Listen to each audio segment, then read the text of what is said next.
انتحاري بریدګر څنګه د خلیل الرحمن حقانی خواته ورځي او دغه بریدګر څنګه وزارت ته داخل شو.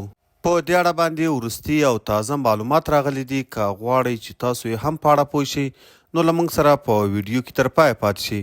او که تر اوسه مو زموږ چینل نوي سبسکرایب کړئ نو مهرباني وکړئ پښتون ټایم یوټیوب چینل همدا اوس سبسکرایب کړئ. رسنیو د کډوالو چارو وزارت له امنیتي ادارو څخه دغه تصویر ترلاسه کړی چې طالبان یې په خلیل الرحمن حقانی باندې نننی بریدګر بولي.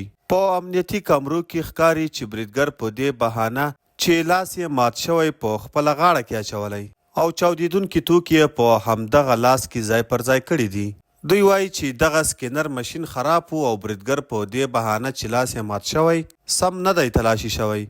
په خلیل الرحمن حقانی دغه بریدګر د ماسپښین لمانځه لپاره هم د دغه وزارت مسجد ته داخل شوی دی. رسنیو ته ترلاسه شوی په دغه عکس کې ښکاري چې بریدګر د لمانځه پر مهال او د لمانځه څخه وروسته خلیل الرحمن حقانی په نښه کړی دی.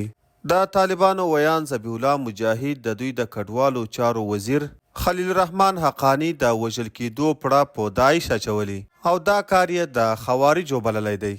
طالبان د خوارجو لفظ داعش ته کاروي او د تعزیت په پیغام کې یې لیکلي دي دا د هغه خوارجو کار دی چې د ځانو څخه پرته نور مسلمانان نه بولي. په ورته مهال پیغام کې ټینګار شوی دی چې دا ډول پیښې د دوی نظام او اراده نشي کمزورولی بلکې دغسې پیښې د اسلام د دښمنانو مخونه توروي او د هغوی شومې ارادې ښکاره کوي. د تعزیت په دغه پیغام کې د خلیل الرحمن حقانی مړینه لویه ضایعه بلل شوې ده. په تیر حکومت ولسي جرګه کې د هزاره قوم استازي ډاکټر جعفر مهدوي د طالبانو د کډوالو چارو وزیر د ترور په تړاو لیکلي چې هغه یو خیرخوا انسان و او په خلیل الرحمن حقانی باندې یاد برید غندلی دی.